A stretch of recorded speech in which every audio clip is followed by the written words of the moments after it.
What is going on, guys? Welcome to Gump's videos. Today we're going to be going back to WTF series review. We're going to be talking about Truth or Dare. Happy Halloween, everyone! First WTF series Halloween special. So, I watched two Truth or Dares because apparently the one on Netflix was a TV movie and the one that was requested from the Jordy Nerd, make sure you subscribe to his channel, by the way, was the Blumhouse movie. So I watched two Truth or Dares. Today, we're going to be reviewing both. Now, mind you, these films that I watched, one's a TV movie, one's a Blumhouse movie, they're not the worst pieces of garbage I've ever seen. But mind you, this is probably the worst fucking idea for a movie ever created. Shark Boy and Lava Girl, I think that was like my second or third review for my series. Its origins on that was based off the director's kid's dream. That had more of a substance than a movie titled Truth or Dare. Both movies happen to be centered around college kids on spring break, lol, drinking booze, and playing Truth or Dare, and they both are like, oh, we just crack one joke about it being a kid's game, that'll be okay. No, it doesn't. Joking about something and then expecting to be just taken seriously afterwards, it doesn't work. It doesn't work. And the thing that both of these movies fail horrifically at was character development. I know horror movies are traditionally awful with character development, but some of the exposition scenes, like, just blew my fucking mind. The two main characters, the one blonde chick is like, you know what? You're just my best friend. You're my best friend. You've been there since high school. We haven't spent a week apart since high school and after my dad killed himself. I'm like, yeah, normal conversation in a public location. Definitely normal conversations. Yo, you're my best friend and you've been there since my fucking family killed themselves in a fucking suicide cult while we're in a coffee shop. Yeah, let's talk like that, please. Thank you. The one thing that annoyed me about the TV movie was the fact that there was nothing to do. And, like, if anyone logical would just, like, let's not play the fucking game. So they created the demon, and that you have to play, or you fucking die, or, like, you're trapped in this house, and you're not trapped in this house, people are dying. And the stupidest thing about the TV movie, even though I think the TV movie was better, is when that you didn't get to pick Truth or Dare. It's like rule number one, you get to pick Truth or Dare. It picked for you. That was problem number one for that one. Number two, the dares were going to kill you automatically. So if you don't do them, the dare is going to do you. That's what they say.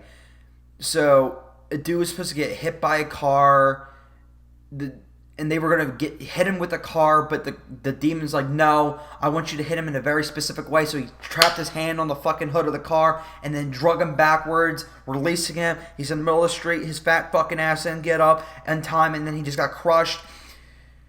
They picked and choose their battles, the writers, to make it convenient for them. You know why? Because you can't make a movie based off a fucking children's game called Truth or Dare. You have more of a story in Battleship. But for some reason, I didn't see the movie, but apparently Battleship was about fucking fighting aliens.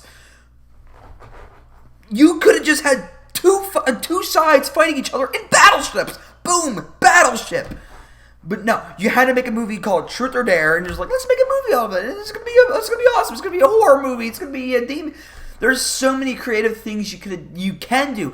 You shouldn't, but if you really had to, you had a gun to your head, and you're like, make a movie, and don't make it about a fucking demon. There's things you can do. There's just awesome things you can do. They had the great idea of playing against your weaknesses, but you had to go with the fucking demon route. Both of them, they were like almost mirrored images, except for the one, Blumhouse was like, it's a demon in Mexico released because of a fucking nun. Released it because we were being sexually assaulted by a priest. Never heard that joke before. And then after the nun releases this demon and it kills the fucking the priest. So apparently this demon like possessed the game that they were playing, but the game they were playing was hide and seek. So shouldn't have possessed hide and seek, not truth or dare. Because the nun didn't mention, with the little scribbly notes, didn't mention no truth or dare. It just turned into a truth or dare game. The demon's like, you know what? I can't really kill anybody with hide or seek. It's not that fun. Let's do truth or dare. And this stupid, moronic rule of 2 truths and then a dare. So if you do 2 truths in a row, you have to do a dare. Way to move the plot forward, guys. This is why you don't do a fucking movie about truth or dare. A recurring theme here. Don't make a movie about it. It's like making a movie about this. What? A service wrench? Yeah. Make a movie about it. See this cologne over here? And make a movie about it. Oh wait, that's right. You shouldn't, because it's a fucking object. That's my main gripe with these movies. It's just that. The Blumhouse one had decent acting. It had decent acting. But what was really stupid about the Blumhouse one was that stupid photo edited grin eye thing that they got going on there. That's not scary. That's stupid. That's just stupid as fuck. You're not scary. You're not. I would have laughed in your fucking face like, truth or dare? Gotta choose. Truth or dare? Sorry. Yeah, I asked you truth or dare, but guess what? The last 2 fuckers picked truth, so you gotta do dare. So the question wasn't even relevant. And I give props for the TV movie because it didn't do any jump scares. And I was actually a little bit more, I won't say scared, but I was a little bit more on edge with the TV movie. But with the Blumhouse movie, they relied on these stupid ass jump scares that were not even real.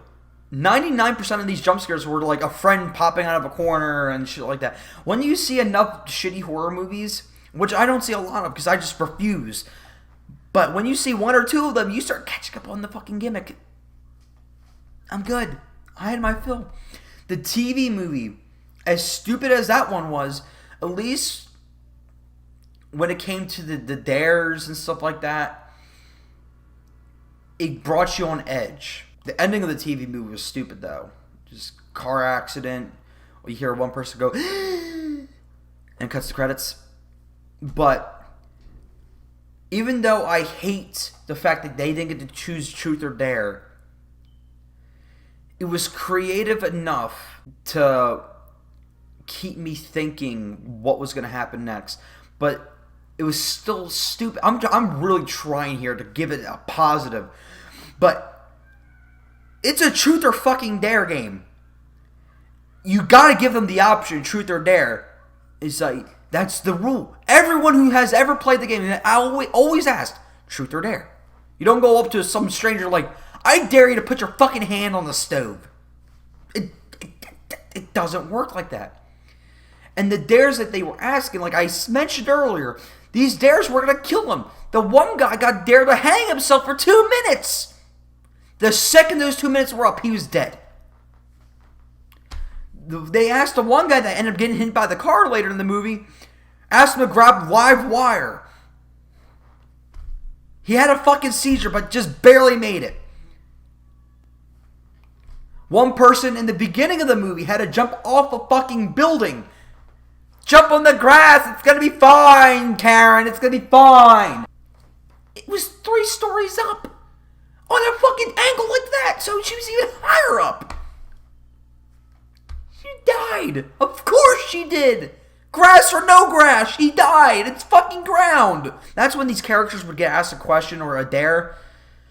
I just instantly assumed if they're not dead this round, they're going to be dead later. Because this game, yes, you could survive 3 rounds and then you're out. But the game is going to kill you. And then they came up with this clever excuse like, hey, if you use your friends on the dare, you'll survive. So everyone got to take some poison because I'm a doctor, it's fine. Play Russian roulette with 6 fucking bullets. You have to shoot it twice, so someone is apparently going to die regardless. And of course, the doctor had to shoot himself because I would have saved the girl because I have the hots for her. Even though I'm literally the most reliable person on this fucking team. Because without him, everyone would have died of poisoning. Just saying. These movies are what is wrong with horror. Horror's been getting a comeback recently, but this is what's wrong with horror. These stupid tropes, these stupid gimmicks, getting these stupid titles and turning them into these stupid movies. It's fucking ridiculous. There's no point to it. You can call me sexist all you fucking want, but tell me, why the fuck is there only women surviving in these movies? Don't call me sexist, because I know your fucking ass was thinking about it too. Every time the guy has to either kill himself for the girl, or he just fucking dies unironically. He just like, hey guys, gets his head cut off by some fucking random blade. Every time. It's either a girl survives, a girl and a guy survive, a girl and a girl survive, or no one survives. It's just the rule. It's the rule of horror.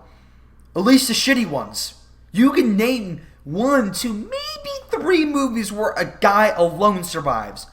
But I guarantee you, you had to look. You had to think about it, because you know I'm fucking right. So every time these movies happen, I'm like, okay, who seems the least slutty? Her. She's going to be the one alive. You know why? The Cabin in the Woods literally mentioned it. Here's where I also give the TV movie credit. I thought I knew who was going to be the survivor at the very beginning. Then she started turning very bitchy, and then she turned to an ultra see you next Tuesday. Then she turned into a thunder bitch.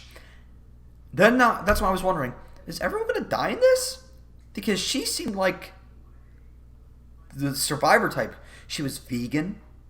She cried a lot. She was the girlfriend of what seemed at the time like the main character. And then she died. I'm like, wow, who's going to be the survivor? And it was the one I thought was the automatic slut. Or the other chick, the really hot one. If you have seen the TV movie, you know who I'm talking about. So I give them credit. I'm like, wow. Wow. Props to that. To the Blumhouse movie, it's just another forgettable piece of garbage. Honestly. It's just, you can get creative with it, but people are just such in a rush to make these movies. And people like this kind of crap. It's true. My brother is one of them. Just, if it has cheap scares, if it has stupid demonic possessions, it's great. It's great. There was one thing that was really weirding me out. I get it why in the Blumhouse movie they didn't tell the cops, because it never goes well. But this cop seemed like he was ready to listen to pretty much anything. Because he's like, this is not adding up. We're pretty sure you guys didn't do it. Because this happened before your guys' time. Like, literally years ago. Before you were even in the picture. And now it's happening to you guys. What's going on? Literally just, don't have to tell them the full thing, because then you're going to go to a mental asylum, and then you're going to be suspect number 1. But feed him a little something. And that lady, the main character, literally gave everyone on the internet the middle finger. It was like, you know what? Truth or dare. Great moral of the story. Remember the beginning, because it's so artsy. Remember the beginning of the movie? She's like, millions of people are my friends. Sorry, I'm choosing millions.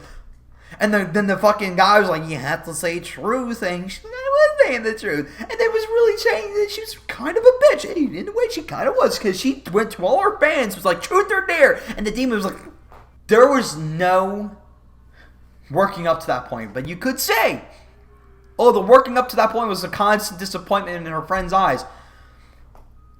To be fair, that kind of annoyed me. You have the hots for my friend, how dare you? She didn't act on them, you fucking slut. You're the one banging random dudes. And you're mad at her for having feelings for your boyfriend who you cheat on already? But I'm not a girl, so...